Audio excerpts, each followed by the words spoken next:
Dan untuk mengetahui seperti apa perkembangan terkini rangkaian pelaksanaan haji tahun ini, kita segera bergabung dengan jurnalis Kompas TV, Nitya Anissa di Madinah, Arab Saudi. Selamat siang, Nitya, waktu Indonesia. Semakin hari banyak jemaah haji yang tiba di sana di Tanah Suci. Sejauh ini apakah ada ketentuan atau aturan baru yang harus dipatuhi para jemaah dalam rangkaian ibadahnya di sana? Selamat siang waktu Indonesia, Glenny. Selamat pagi waktu Arab Saudi.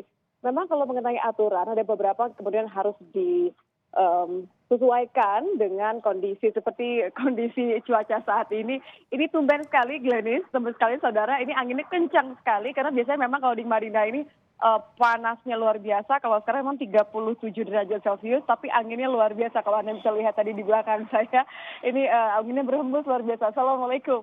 Ya, ini begini, kalau mengenai aturan, jemaah haji Indonesia yang berada di Madinah kan selama kurang lebih 9 hari. Utamanya mereka akan beribadah, sholat fardu, sholat sunnah di Masjid Nabawi. Nah, yang menjadi harapan utama bagi jemaah haji Indonesia adalah bisa berdoa, bisa sholat di daerah Raudhah. Raudhah ini adalah area antara mimbar Nabi dengan makam Rasulullah. Areanya tidak terlalu besar sebenarnya, namun memiliki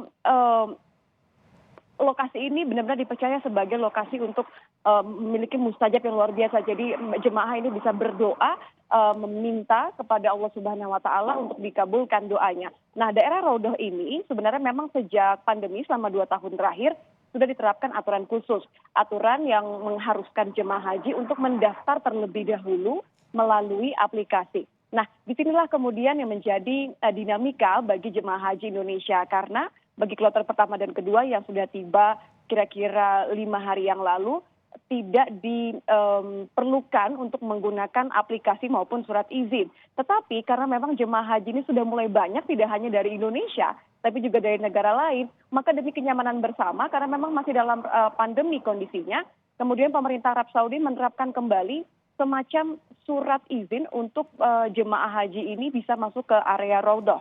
Nah, untuk Indonesia sendiri sebenarnya pemerintah Indonesia atau PPIH sebagai panitia penyelenggara sudah mengurus surat izin yang dinamakan dengan Tasreh.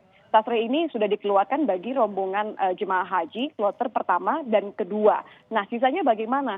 Sisanya karena memang proses ini memakan waktu yang cukup diperlukan prosesnya begitu ya, karena ada administrasi antara dua pemerintah begitu. Jadi solusi yang diberikan oleh pemerintah Indonesia dan panitia penyelenggara ibadah haji di Arab Saudi adalah jemaah haji bisa mendaftar melalui aplikasi. Nah, aplikasinya ini bisa Anda cari di telepon pintar begitu ya. Jadi semua jemaah bisa dengan mudah mencari aplikasi yang bernama Itmarna, Eatmarna tulisannya. Nanti di sini tinggal dimasukkan nama, nationality atau kewarganegaraan, kemudian nomor paspor dan nomor visa. Beberapa hari belakangan, kendala yang kami temui dari jemaah haji adalah tidak bisa masukkan nomor visa. Mengapa? Karena seperti paket yang sebelumnya, berita yang sebelumnya Anda tayangkan, Glenis, jemaah tidak memegang sendiri paspornya. Sementara kalau di paspor ini terdapat satu lembar yang berisi visa, ada nomor visa di situ. Sehingga dicari kemudian solusinya, dari PPIH menemukan solusi bahwa jemaah haji ini bisa memasukkan nomor paspor yang berada di gelang masing-masing. Saya akan tunjukkan sedikit. Jadi kalau di gelang ini, di gelang yang semuanya digunakan oleh jemaah haji Indonesia, ada kloter berapa, kemudian juga ada nomor paspornya. Nah, nomor paspor ini yang kemudian bisa dijadikan pegangan. Nomor paspor ini tinggal dimasukkan ke situs Haji Pintar dari Kementerian Agama, yang nanti akan keluar semua datanya termasuk visa dan ada nomor visa di situ. Jadi jemaah haji bisa memasukkan nomor visa ke dalam aplikasi ketika mendaftar ke Raudhah.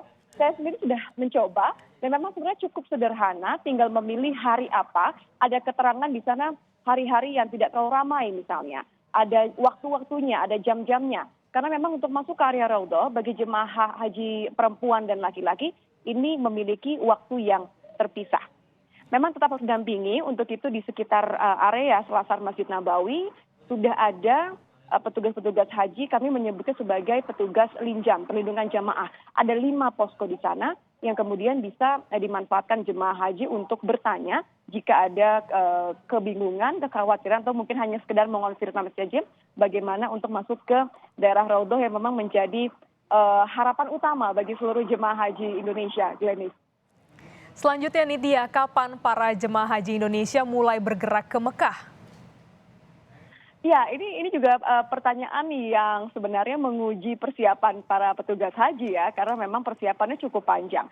Kalau tadi sebelumnya saya sempat mengatakan jemaah haji di Madinah biasanya menghabiskan waktu 8 sampai 9 hari karena ada harapan untuk bisa menunaikan sholat arba'in atau 40 waktu. Nah, setelah 9 hari ini berakhir, jemaah haji akan didorong untuk berangkat ke Mekah melalui titik pemberangkatan atau mikot di Bir Ali. Nah, pertanyaannya kapan tadi kan? Kloter pertama ini yang sudah tiba adalah kloter Solo dan juga kloter Jakarta Pondok Gede. Kedua kloter ini karena urusan administrasinya sudah rampung, sudah selesai melalui muasasah Adila tadi, maka mereka insya Allah bisa akan berangkat ke Mekah tanggal 12 Juni atau hari Minggu. Kira-kira mereka akan dimasukkan ke rombongan pukul 16 waktu Arab Saudi. Mereka akan dikelompok-kelompokkan ke dalam rombongan yang dimasukkan ke dalam bus, kemudian mereka akan berangkat menuju ke Mekah. Mereka akan menjadi jemaah haji Indonesia pertama yang tiba di Mekah sebelum gelombang kedua dari tanah air langsung menuju ke Mekah akan tiba sekitar akhir Juni nanti. Glenis. Baik, terima kasih jurnalis Kompas TV Nitya Anissa langsung dari Madinah, Arab Saudi. Selamat bertugas kembali.